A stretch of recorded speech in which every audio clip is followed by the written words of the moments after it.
Welcome to the Chatbot configuration tutorial for the HelpMe system. Is your chatbot not giving course-relevant answers?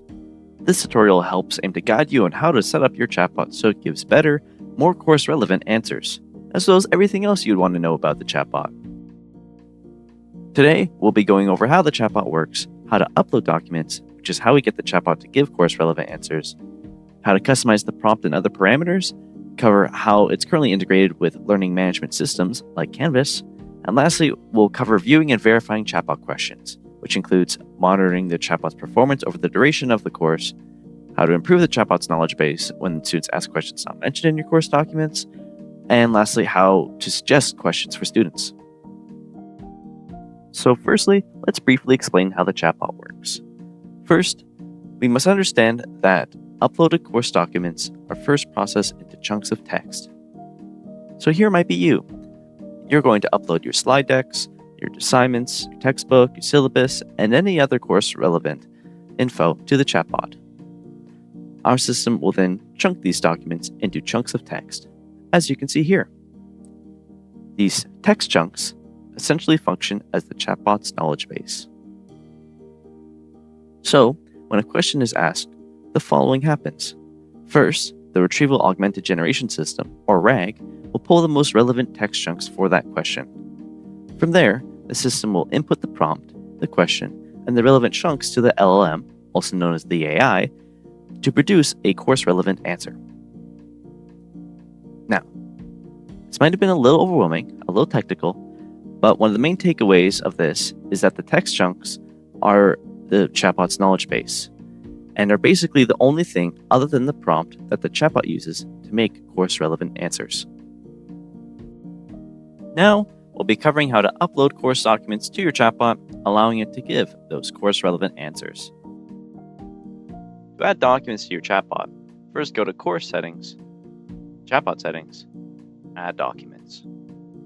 From here, you can select all the files you want to upload. In my case, I'll just do my syllabus. And from there, you can just click Confirm, and it's as simple as that.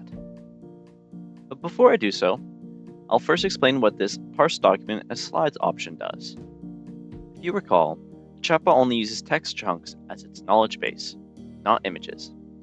Moreover, sometimes the document you are uploading is more graphics and images than text, or the text is all split into pieces, such as a slide deck, in which case toggling this will convert each page of the document into an image, and then use an AI to generate a description of said images, and then use those descriptions as the chunks.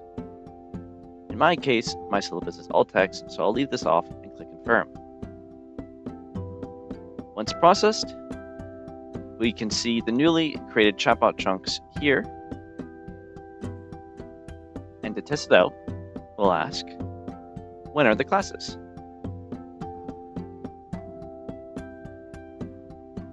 And here we are. We got an answer with all of our classes.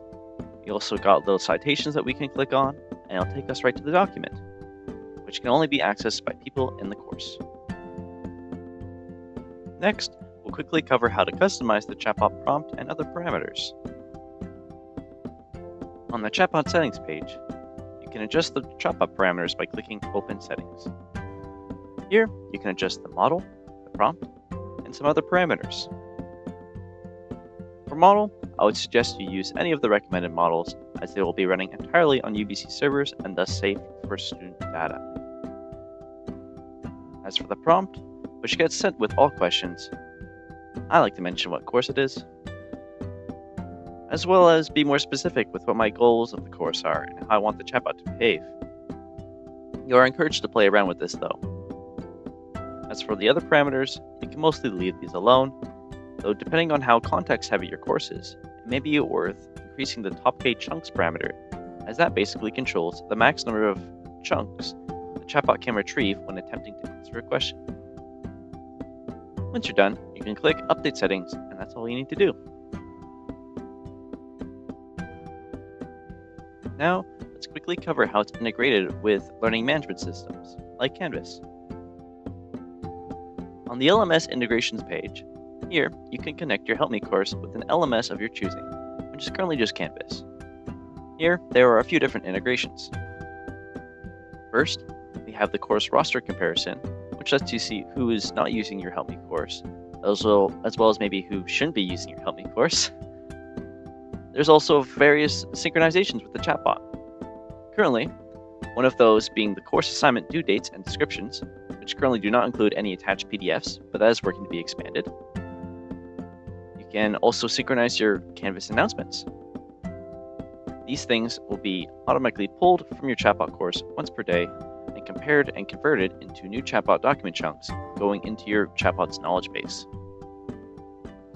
Do note that these integrations are still in their early phases and do not support things like synchronizing modules or files, but we are currently working hard to expand these. Lastly, we'll be covering how to view and verify your chatbot questions, allowing us to monitor the chatbot's performance, improve the chatbot's knowledge base when students ask questions not mentioned in your course documents, and how to create suggested questions. Throughout the duration of a course, we can visit the Edit Chatbot Questions page to see how well our chatbot is performing. Here, we can see that this user was not satisfied with their answer, and upon reading it, it makes sense why.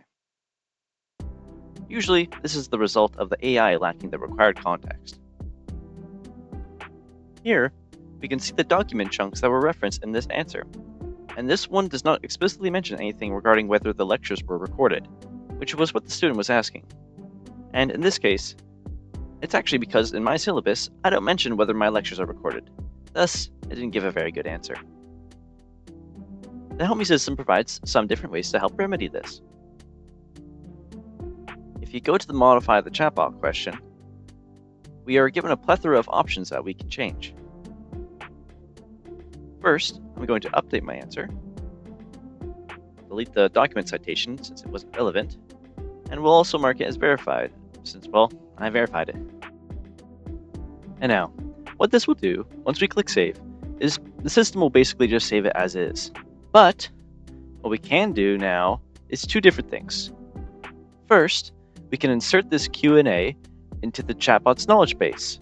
To do so, you can click this button here, which will insert this question and answer as a new chatbot document chunk. This will allow the AI to pull and use this information to answer different types of questions, essentially allowing you to make your chatbot even better throughout the course as your students keep asking questions. If you want to delete this newly inserted chunk, you can go to the chatbot knowledge base page and find it there, along with all your other document chunks from your uploaded files. Now, lastly, there's one more quick feature to showcase here, which is to mark this question and answer as suggested. Upon doing so, and clicking Save and refreshing the page, students will now have the ability to click on one of these suggested questions in their chats. And upon doing so, immediately get the answer you set. This could be useful for common questions that you think students will be asking, such as an upcoming midterm date or a common assignment question. And that will wrap up this tutorial. If you have any questions or feedback regarding the HelpMe system, feel free to try out our system chatbot. Otherwise, feel free to throw me an email or leave a comment on this YouTube video. Also, check out the pinned comment or description for this video to see if there's any updates on this tutorial, and whether there's been any additions or changes on the system that would otherwise affect this tutorial. But otherwise, have a wonderful rest of your day, and bye-bye.